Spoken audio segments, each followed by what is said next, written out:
It might be the hardest choice a mother could ever make, to let go of her own brain-dead child so that a patient in need can receive the gift of life. But for anyone waiting for a heart, a liver, a kidney, or lungs, from tragedy comes hope. We're back with the incredible story of two families whose lives collided. A lung transplant has saved Lyndsey McLaughlin's life, but she says she can't rest until she knows who saved her. For Lyndsey McLaughlin, a new pair of lungs means a new chance at life. But whose death allowed her to live? Good to see you. The question gnawed at her. And all I knew was he was 18 and he was male. Usually that's all she'd ever have known. But Lyndsey was determined to get an answer. At Lyndsey's request, the New York Organ Donor Network contacted the donor's family. They also wanted to meet because they too had a story to tell. Adrian Rodriguez was a real charmer, a high school senior, a beloved only son, and a darn good cook. The next thing I'll do is, again, I'm gonna grab my tablespoon. He had nothing much to his name, except that outsized talent. His passion was mostly cooking. That's where the food and money is. His mother says he thrived at the Marta Valley High School on Manhattan's Lower East Side. It was a long commute from home in the Bronx, but well worth it. Mimi Fortunato was the school principal. Well, the first time I met Adrian, he bounced into my office with a tray of pastries in one hand and beautiful cucumber salad in the other and said, "Good morning, Miss Mimi. I am Chef Adrian." And I thought he was the culinary arts teacher. Adrian created his own cooking show, recorded in the school's teaching kitchen. And I'm gonna take a rag, because I don't want to burn myself.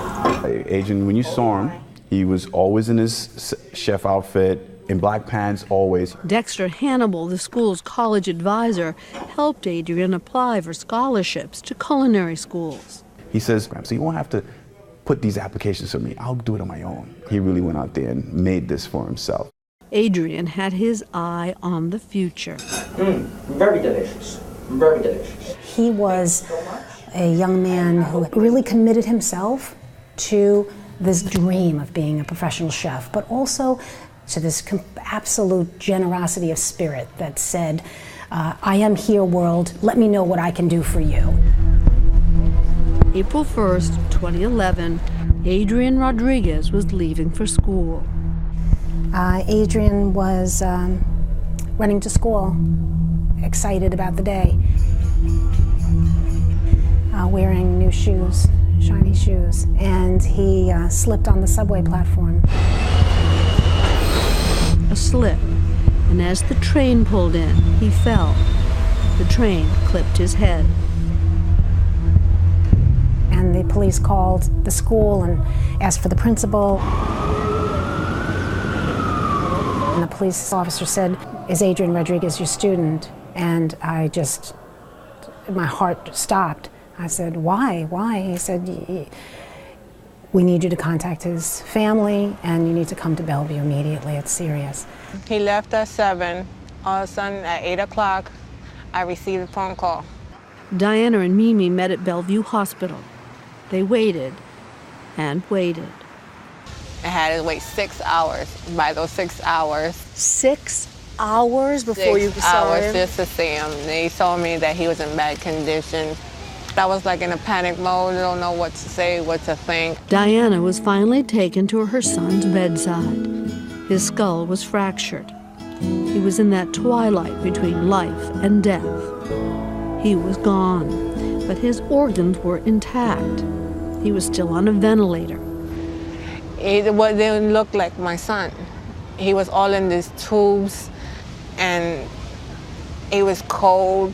And I was holding him, talking to him. "You remember me, Adrian. Can you please come back to me? Adrian, what happened?" At 10 p.m., Adrian was declared brain dead, and his mother was asked about donating his organs. And I was like, no, it's not time yet. He's just 18. He's just a kid. He's just starting out.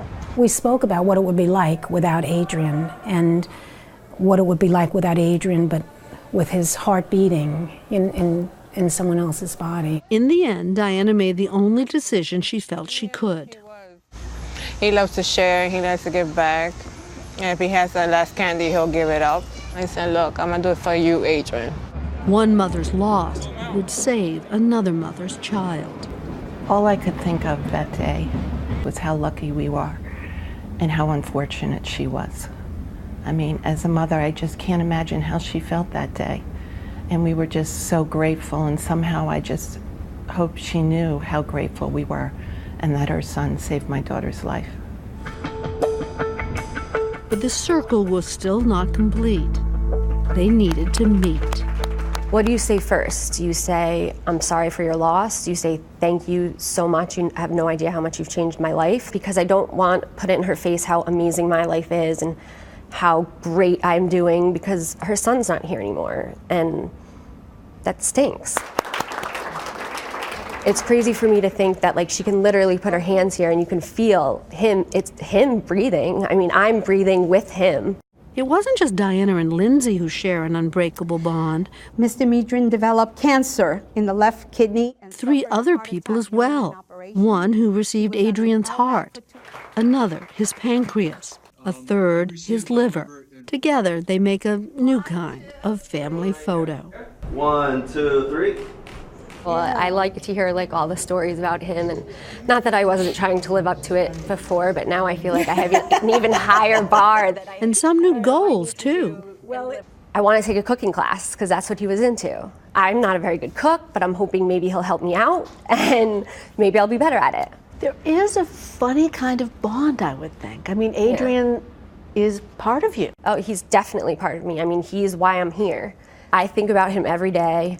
When I went snorkeling, I literally was snorkeling and going like this, can you believe we're here?